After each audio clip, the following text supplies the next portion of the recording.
Praise the Lord. परमेश्वर का धन्यवाद हो आज के सुंदर दिन के लिए कि परमेश्वर ने एक बार फिर हमको मौका प्रदान किया कि हम परमेश्वर के पवित्र वचन में चलेंगे। और आज हम बात करेंगे भजन संहिता 127 में। भजन संहिता 127 में दाऊद कहता है, मसीह परिवारों की बात करता है। वो कहता है कि यदि घर को यहोवा न बनाए तो उसके बनाने वालों का परिश्रम व्यर्थ होगा। जीवन में जो कुछ हम करते हैं वे यदि परमेश्वर की इच्छा के अनुसार ना हो, परमेश्वर की आशीष उस पर ना हो, तो हमारा परिश्रम व्यर्थ होता है। इसलिए दाऊद यहाँ पर लिखता है कि यदि नगर की रक्षा यहोवा ना करे तो रखवाले का जागना व्यर्थ ही होगा। इस संदर्भ में हम आगे लिखा है कि यहोवा के पीछे चलने वाले जो लोग हैं, जो उसके डरवैये हैं, यहोवा के दूत उनकी रक्षा करते हैं। इसके बाद लिखा है कि तुम जो सवेरे उठते और देर करके विश्राम करते और दुख भरी रोटी खाते हो, ये सब तुम्हारे लिए व्यर्थ है, क्योंकि वे अपने प्रियो को यूं ही नींद प्रदान करता है। उसके बाद लड़कों की बात आती है और दाऊद कहता है कि जो बच्चे परमेश्वर ने हमें परिवार में दिए हैं ये उसकी आशीष हैं, उसका वरदान है। आगे लिखा हुआ है कि वे वैसे हैं जैसे वीर के हाथ में तीर होता है। जो बात मैं कहना चाहता हूँ वे परिवार से भी जुड़ी है, बच्चों से भी जुड़ी है और माता पिता से भी जुड़ी है। परमेश्वर ने हमको जो बच्चे दिए हैं वे उसकी आशीष हैं और वे वैसे हैं जैसे वीर के हाथ में तीर होता है। बाइबल में लगभग 60 स्थानों पर परमेश्वर के तीरों का वर्णन आया है। यदि हम देखें यशायाह नबी की पुस्तक 5 बाब और उसकी 26 से 30वीं आयत में परमेश्वर के लोगों का वर्णन है, परमेश्वर की सेना का वर्णन है। उसने अपने लोगों का वर्णन है जो कभी नहीं थकते और एक सेना के समान निरंतर आगे बढ़ते हैं। बड़ी आवाज के साथ उसके तीर पहने हैं, बहुत चोखे हैं और उसका निशान आज सदा हुआ है। जकरिया 9 बाब और उसकी 14वीं आयत में लिखा है कि यहोवा का तीर बिजली की नाई छूटेगा। और यदि हम देखें अय्यूब 6 बाब और उसकी 4थी आयत में लिखा है, क्योंकि सर्वशक्तिमान के तीर मेरे अंदर चुभे हैं। अय्यूब कहता है कि परमेश्वर के तीरों से मैं घायल हूं, परमेश्वर ने मुझ पर तीर चलाए हैं। भजन संहिता 38:2 में दाऊद कहता है, क्योंकि तेरे तीर मुझ में लगे हैं। यदि हम देखें दूसरा राजा 13 बाब उसकी 14 से 17वीं आयत में वर्णन है कि जब एलीशा मरने पर था तब अपनी मृत्यु से पहले वो राजा योआरा को बुलाता है और उससे कहता है कि पूरब की ओर जो खिड़की लगी है उसे खोल और यहां से तीर चला। यह जो तीर होगा ये छुटकारे का तीर होगा। यह इस बात का चिन्ह होगा कि परमेश्वर हमको छुटकारा देता है और उसके द्वारा हमको उद्धार मिलता है। यह छुटकारे का चिन्ह होगा। परमेश्वर हम में से हर एक को अपने जलते हुए तीर बनाना चाहता है कि उसके जो लोग हों वे तीर के समान हो और वे जलते हुए तीर ही वचन में लिखे हैं कि परमेश्वर अपने तीरों को अग्निबाण बनाता है जिसमें धार भी होती है और प्रकाश भी होता है। तीर के संबंध में हम उन 6 बातों को देखेंगे जिससे हमारे जीवन में शिक्षा मिलती है। पहली बात जो है वो है कि तीर को अगर निशाने पर लगना है तो उसे तेज होना चाहिए। तीर की धार तेज होनी चाहिए। अगर तीर में धार नहीं है तो वह कभी भी निशाने पर नहीं लगेगा। यदि हम देखें भजन संहिता 45 बाब और उसकी 5वीं आयत में यहाँ पर लिखा है कि तेरे तीर तो तेज हैं, तेरे सामने देश देश के लोग गिरेंगे, राजा के शत्रुओं के हृदय उनमें छिदेंगे। यदि आप मसीह जीवन में अपने आत्मिक जीवन में आगे बढ़ना चाहते हैं तो आप ऐसे लोगों के साथ संगति रखिए जो मसीह विश्वास में हैं, जो आत्मिकता से मजबूत हैं। ऐसे लोग जिनसे आप कुछ पा सकते हैं, जो आपको सही रास्ते पर ले जाने में आपकी मदद कर सकते हैं। मैं आपसे एक प्रश्न पूछना चाहता हूं, क्या आपके पास कोई ऐसा व्यक्ति है जिसके पास आप आत्मिक मार्गदर्शन के लिए जा सकते हैं? क्या आपके पास कोई ऐसा व्यक्ति है कि जब आपके जीवन में कोई समस्या हो या आपके परिवार में कोई समस्या हो तो आप जाकर उससे अपनी समस्या बता सके? क्या आपके पास कोई ऐसा व्यक्ति है जो आपको परमेश्वर के वचन अनुसार सही दिशा निर्देश दे सकता है? यदि ऐसा नहीं है तो अभी भी समय है, ऐसा व्यक्ति ढूंढ लीजिए, नहीं तो आपके मसीह जीवन में वह पैनापन नहीं आ पाएगा और हम आगे नहीं बढ़ पाएंगे।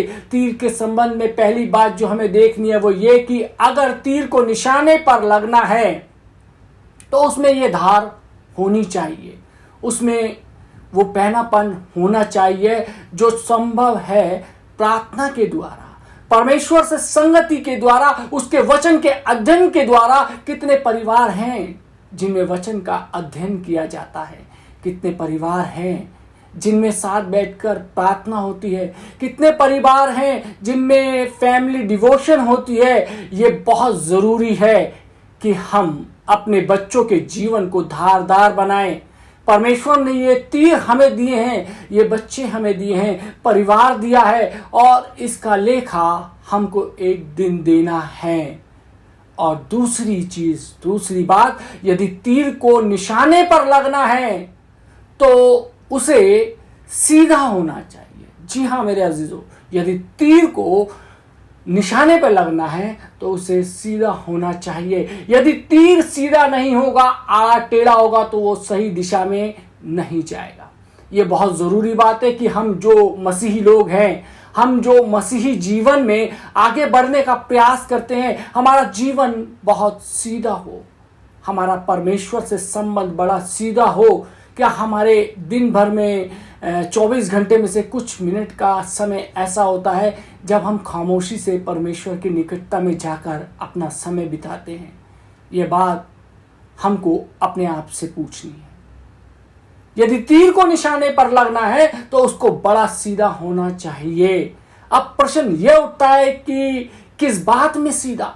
यदि हम देखें याकूब 5 बाब और उसकी 12वीं आयत में लिखा है, तुम्हारी बातचीत हाँ की हाँ और नहीं की नहीं हो कि तुम दंड के योग्य ना ठहरो, क्योंकि यदि तुम अभी हाँ करोगे और फिर ना बोलोगे, यानी कहोगे कुछ और करोगे कुछ, तो तुम्हारी कथनी और करने में अंतर होगा और तुम दंड के योग्य ठहरोगे। इसलिए तुम्हारी बातचीत हाँ की हाँ और ना की ना हो। यदि हम देखें मत्ती रचित सुसमाचार 12 बाब उसकी 36 से 37वीं आयत में, यहाँ पे परमेश्वर का वचन कहता है कि और मैं तुमसे कहता हूं कि जो निकम्मी बातें मनुष्य कहेगा, न्याय के दिन वे हर एक उस बात का लेखा देगा, क्योंकि तुम अपनी ही बातों के कारण निर्दोष और अपनी ही बातों के कारण दोषी ठहराए जाओगे। जो शब्द हम अपने मुख से निकालते हैं, हमारा उद्धार और आनंद जीवन पर उन पर निर्भर करता है।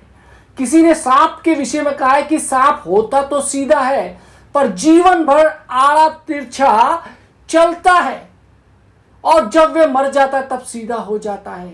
हमारे साथ भी अक्सर ऐसा ही होता है कि संसार में रहते हुए हम आड़े तिरछे चलना चाहते हैं। सीधी सीधी बात सुनना हमें कठिन होता है और कई बार सीधी सीधी बात करने में ही हमारे लिए कठिन होता है। ये संभव नहीं कि हम दोनों तरफ जाएं, कि हम दोनों रास्तों पर चलें, समझौतों का रास्ता अपना लें। यदि तीर को निशाने पर लगना है तो दूसरी बात जो हमें देखनी है कि वो ये कि तीर को सीधा होना चाहिए। और तीसरी बात जो है वो है तीर का एक उद्देश्य होता है। अपने जीवन में ये बात हमें कभी कभी समझ नहीं आती, हम समझ नहीं पाते कि हमारा उद्देश्य क्या है, हमारी मंजिल क्या है, हमारा पड़ाव क्या है। कभी कभी हम सोचते हैं कि अगर हम डॉक्टर बन जाएं तो हमारे जीवन का उद्देश्य पूरा हो जाएगा, परंतु नहीं, ये जीवन का उद्देश्य नहीं है। ये जीवन का तो एक पड़ाव तो हो सकता है, परंतु हमारा जो उद्देश्य है वो प्रभु यीशु मसीह है, उसके द्वारा दिया गया अनंत जीवन है। जीवन का ये एक पड़ाव तो हो सकता है कि हमें किसी अच्छी नौकरी में चले जाएं, सरकारी नौकरी में चले जाएं, उच्च पद पर चले जाएं, इंजीनियर, शिक्षक बन गए। ये हमारी मंजिल नहीं है, ये तो जिंदगी का एक पड़ाव है। परंतु हमारी जो मंजिल है तो वो प्रभु यीशु मसीह की निकटता में है।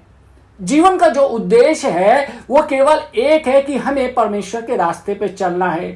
पौलुस बूढ़ा और कमजोर था और रोमी सम्राट ने सींगों के पीछे उसे कैद कर दिया था।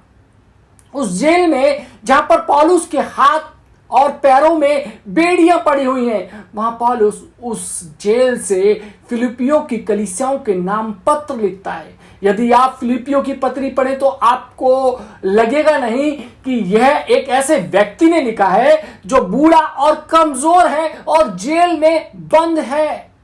यदि हम देखें फिलिपियों 3 बाब उसकी 13 और 14वीं आयत में यहां पर वचन कहता है कि हे भाइयों, मेरी भावना यह नहीं कि मैं पकड़ चुका हूं, परंतु केवल यह एक काम करता हूं कि जो बातें पीछे रह गई उनको भूलकर आगे की बातों की ओर बढ़ता हुआ निशाने की ओर दौड़ा चला जाता हूं, ताकि वे इनाम पाऊं जिसके लिए परमेश्वर ने मुझे मसीह यीशु में ऊपर बुलाया है। कोई कहेगा, अरे पौलुस, तुम बूढ़े हो गए हो। अरे पौलुस, तुम्हारी नजरें धुंधली हो गई हैं। अरे पौलुस, तुम्हारी तो शायद कमर भी झुक गई है। पौलुस, तुम्हारे पैरों में तो रोमी सम्राट ने बेड़ियां डाल दी हैं। तुम तो जेल खाने की काल कोठरी में कैद हो चुके हो। तुम कैसे कह रहे हो कि सब कुछ कर सकते हो? तुम कैसे कह रहे हो कि मैं निशाने की और दौड़ा चला जाता हूं? परंतु पौलुस यहां पर इसका अर्थ है कि वे जिसे बोलते हैं कि अनंत जीवन की ओर, प्रभु यीशु मसीह की ओर, उस मंजिल की ओर, उस घर की ओर जो प्रभु यीशु मसीह ने उसके लिए बनाया है, वे निरंतर उस और आगे बढ़ना चाहता है। रोमी सम्राट की काल कोठरी, बेड़ियां और वो सलाखें उसकी दौड़ को नहीं रोक सकते। हमें ये बात स्मरण रखनी है कि जो तीर होता है उसका एक उद्देश्य होता है। यदि तीर का उद्देश्य नहीं है तो तीर बेकार है। और चौथी बात जो है वो है कि तीर जो होता है वो आवाज रहित होता है। बंदूक में धमाका होता है, बम में विस्फोट होता है, पर तीर में कोई आवाज नहीं होती। तीर आवाज रहित होता है कि अगर हमें परमेश्वर की सेवा करनी है तो प्रचारक बनना जरूरी है, हमको पास्टर बनना जरूरी है। यह बात बहुत प्रमुख होगी। अगर हमें अपने बच्चों को पास्टर बना सकते हैं, प्रचारक बना सकते हैं। किसी ने कहा है कि परमेश्वर का एक ही पुत्र है और उसने उसको प्रचारक बनाकर भेजा। हमारा उद्देश्य यह है कि हम अपने बच्चों को अच्छा, सच्चा और पक्का मसीही बनाएं, क्योंकि जब बुनियाद मजबूत होगी तो घर भी मजबूत होगा। चट्टान पर जब घर बनाया गया है तो फिर वे डिगेगा नहीं। जो बातें हैं वो ये कि तीर आवाज रहित होता है और उसमें कोई आवाज नहीं होती। कहने का अर्थ है कि हमारी संतान कोई भी कार्य क्षेत्र चुने, परंतु हमें उन्हें यह सिखाना है कि अगर वो सच्चे मसीह होंगे तो उनका जीवन उनकी गवाही होगा। और पांचवी चीज कि तीर को सही हाथों में होना चाहिए। भजन संहिता 127 में लिखा है कि परिवार में जो लड़के हैं वे ऐसे हैं जैसे वीर के हाथ में तीर। वीर के हाथ में तीर यदि रहेगा तब वो सही दिशा में जाएगा। अक्सर लोग गलत हाथों में जाते हैं, गलत संगति में चले जाते हैं, गलत स्थानों पर चले जाते हैं, ड्रग्स लेने लगते हैं, शराब पीते हैं, जुआ खेलते हैं और तब उनका जीवन बिगड़ जाता है। जैसा कि वचन में भी लिखा है कि तुम चुन लो कि किसकी सेवा करोगे। बीच के रास्ते में तुम नहीं चल सकते। या तो आज हमने उस तमाम ड्रग्स की आदतों को छोड़ना होगा, तमाम उन शराब की लतों को छोड़ना होगा, तमाम उन जुएबाजी की आदतों को छोड़ना होगा। हम दो चीजों पर एक साथ नहीं चल सकते। तुम्हें चुनना पड़ेगा, तुम किसके हाथ में रहोगे, शैतान के या परमेश्वर के। बाइबल में हमें मूसा के विषय में पाते हैं कि जब वो मूसा जो था वो हकलाता था। एक समय ऐसा आया जब उसने हत्या कर दी और फिर उसे मिस्र से भागना पड़ा। उसके बाद हम पाते हैं कि वे अपने ससुर यित्रो की भेड़ें चरा रहा था। तब परमेश्वर ने उससे कहा कि मैं तुझे भेजूंगा कि तू फिरौन के पास जाए और उन 20 लाख इजरायलियों को जो बंधुआई में हैं उन्हें लेकर आए। तब वे मूसा जो कांपता था, जो हकलाता था, जो कह रहा था कि प्रभु तू तो जानता है कि मैं बोलने में भद्दा हूं, वही मूसा जब परमेश्वर के हाथों में आता है और परमेश्वर की सामर्थ से भर जाता है तब वह जाता है और राजा के सामने जाकर ऊंची आवाज से कहता है मेरे लोगों को जाने दे। पौलुस यानी कि शाऊल जब शैतान के हाथ में था तो वो मिटाने वाला था, तोड़ने वाला था। उसके बारे में लिखा है कि वे मसीहों के घर जाकर लोगों को घसीट घसीट कर निकालता था। वो स्तिफनुस की हत्या में भी शामिल था। परंतु यही शाऊल जब प्रभु यीशु मसीह के हाथ में आता है तो बनाने वाला बन जाता है। वो निकल जाता है और 5 देशों की यात्रा करता है, 17 कलीसियाओं की स्थापना करता है, नए नियम की आधी से ज्यादा पुस्तकें लिखता है और आज तक उसकी लेखनी से असंख्यक लोगों के जीवन परिवर्तित हुए हैं। असंख्यक लोगों ने प्रभु यीशु मसीह का उद्धार प्राप्त किया है। पतरस जब शैतान के बहकावे में आता है तो मसीह को जानने से भी मुकर जाता है। पतरस मुकर गया। पतरस बहुत, जिसे बोलते हैं कि दावे बढ़ता था कि प्रभु दुनिया तुझे छोड़ दे लेकिन मैं तुझे कभी नहीं छोड़ूंगा। लेकिन पतरस मुकर जाता है। लेकिन यही पतरस जब प्रभु यीशु मसीह के हाथों में आता है तो उसके विषय में ट्रेडिशन में लिखा गया है कि जब उसको क्रूस पर लटकाकर मार डालने की सजा दी गई तो उसने रोमी शासक से कहा कि मुझे क्रूस पर सीधा मत चढ़ाओ, क्योंकि ऐसे तो मेरे स्वामी मेरे गुरु को चढ़ाया गया था। मैं तो इस योग्य नहीं कि अपने प्रभु के समान क्रूस पर चढ़ाया जाऊं। मुझको उल्टा लटका दो, मेरा सिर नीचे कर दो, मेरे पैर ऊपर करके उनमें कीले ठोक दो। क्रूस पर चढ़ाकर पतरस की हत्या कर दी गई। पतरस तो चला गया, परंतु आज भी रोम में सेंट पीटर कैथेड्रल है जो पतरस की निर्भीक गवाही आज भी सारे संसार में दे रहा है। तीर को सही हाथों में होना चाहिए मेरे अजीजों।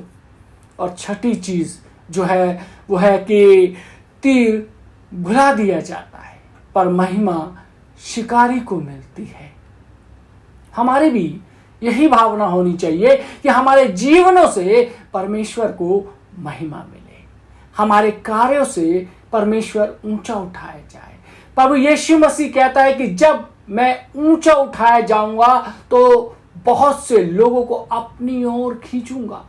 कई बार हम अपनी बड़ाई चाहते हैं, अपनी प्रशंसा चाहते हैं, परंतु बात यह है कि सारी महिमा तीर को नहीं वन शिकारी को मिलती है। कोई यह नहीं कहता कि इतने बड़े तीर से जिसमें इतनी धार थी, जिसका इतना नाम था, उससे शिकार किया गया, बल्कि कहा जाता है कि उस शिकारी ने शिकार किया। डॉक्टर ब्रिघाम ने अपनी लेखनी में लिखा है कि जब मैं मृत्यु को प्राप्त करूं तो मेरे नाम को कभी महिमा मत देना, क्योंकि महिमा के योग्य केवल एक है और वह है प्रभु यीशु मसीह। हम सिर्फ माध्यम हैं। एक बात जो हमें सुन रखनी है, जो हमें याद रखनी है, वो ये कि महिमा और आदर हमें मिलता है वे परमेश्वर की ओर से मिलता है, जिसने हमको इस संसार में भेजा है, जिसने माता के गर्भ में हमको अद्भुत रीति से रचा है, जिसने हमको जीवन का श्वास दिया, जिसने मिट्टी से हमको रचा है, जिसने हमको आगे बढ़ाया, आशीषित किया, जिसने मृत्यु के बाद संसार के उस पार हमारे लिए स्वर्ग में अनंत जीवन तैयार किया, अपने हाथों से घर बनाया, जिसने हमसे इतना प्रेम किया कि अपना इकलौते पुत्र को इस संसार में बलिदान होने के लिए भेज दिया। वही परमेश्वर कहता है यह तो संभव है कि कोई माता अपने जन्माए हुए को भूल जाए, परंतु मैं तुम्हें कभी नहीं भूल सकता। मैंने तुम्हारा चित्र अपनी हथेली पर खोद कर बनाया है। आप किसी का चित्र अपनी हथेली पर खोदेंगे तो खून निकलेगा, दर्द होगा, तकलीफ होगी। विचार कीजिए कि परमेश्वर ने मेरा और आपका चित्र अपनी हथेली पर खोद लिया है और प्रभु यीशु मसीह का रक्त क्रूस पर बहा है। इस संसार में हो सकता है कि हमें लोग जो हो सकते हैं कि महिमा ना दें, उससे प्रमुख यह है कि मृत्यु के बाद हमारा क्या होगा। भजन संहिता का लिखने वाला दाऊद फूल के विषय में कहता है कि फूल झड़ जाता है और उसकी मट्टी भी अपने स्थान पर लगे हुए फूलों को बिसरा देती है, भूल जाती है। आज जहां हम हैं वहां कुछ समय तो लोग याद रखेंगे, परंतु फिर बहुत जल्दी भूल जाएंगे। वास्तव में हमें जो आदर मिलता है वो प्रभु यीशु मसीह के द्वारा मिलता है, उस पर विश्वास करने के द्वारा मिलता है। हमको आदर, महिमा, गौरव सब कुछ परमेश्वर देता है। इसलिए हमारी भावना ये होनी चाहिए कि सारा आदर और प्रशंसा हमारे जीवनों से परमेश्वर को मिले। तारीफ शिकारी की हो और पर तीर को भुला दिया जाए। इसलिए तीर के संबंध में 6 बातें हमें सदैव याद रखनी है। पहली, तीर को अगर निशाने पर लगना है तो उसे तेज होना चाहिए। दूसरी, यदि तीर को निशाने पर लगना है तो उसे सीधा होना चाहिए। तीसरी, तीर का एक उद्देश्य होता है। चौथी, तीर आवाज रहित होता है। पांचवी, तीर को सही हाथों में होना चाहिए। और छठी, तीर भुला दिया जाता है पर महिमा शिकारी को मिलती है। यदि हम देखें भजन संहिता 77 और उसकी 17 और 18वीं आयत में लिखा है कि मेघों से बड़ी वर्षा हुई, आकाश से शब्द हुआ, फिर तेरे तीर इधर उधर चले, बवंडर में तेरे गरजने का शब्द सुन पड़ता था, जगत बिजली से प्रकाशित हुआ, पृथ्वी कांप गई और हिल गई। जब हम उसके तीर बनेंगे और जब ये तीर चलेंगे तो परमेश्वर की गवाही से, प्रभु यीशु मसीह की गवाही से सब तरफ ऐसा प्रकाश होगा कि ये पृथ्वी हिल जाएगी। इसलिए दाऊद कहता है कि परमेश्वर अपने तीरों को अग्नि बाण बनाता है। हमारे जीवन में ये बातें होंगी तो परमेश्वर हमारे जीवनों को आशीषित करेगा। परमेश्वर आप सबको आशीष दे। आमीन। आइए हम दुआ मांगें। आसमान जमीन के खालिक मालिक हमारे जिंदा और अब्दे खुदा, निहायत ही शुक्रगुजार हैं आज के सुंदर वचन के लिए, जिसमें खुदावन हमने उस तीर के विषय में देखा। वो जो 6 बातें आज हमने सीखी परमेश्वर, तो खुदावन परमेश्वर ये सारी की सारी 6 बातें हमारे जीवनों में हों परमेश्वर, ताकि खुदावन परमेश्वर हम घटें और तू बढ़े।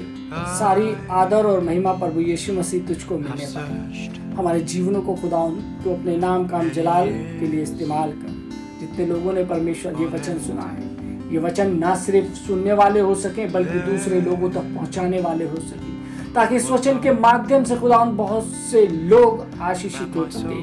उनके जीवनों पे परमेश्वर तेरी करुणा, तेरी आशीष हो परमेश्वर। आए खुदावन हम सबको तू अपने अनुग्रह से परिपूर्ण कर, यीशु मसीह के नाम से मांगते हैं। आमीन। For your presence